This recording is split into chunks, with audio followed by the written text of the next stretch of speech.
Greetings to all. Today we will understand that the force of friction depends upon the weight of the object. On horizontal surface, the force of friction is directly proportional to the weight of the object. That is, more weight, more friction, less weight, less friction. Now let us understand this with the help of an activity. Take a wooden block and place it on the table.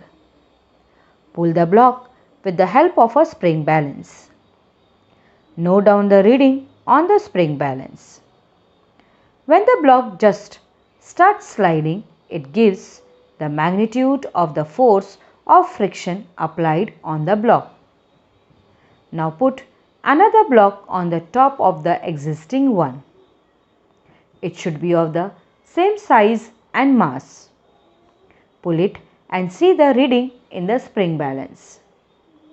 You will find that the magnitude of the frictional force has doubled.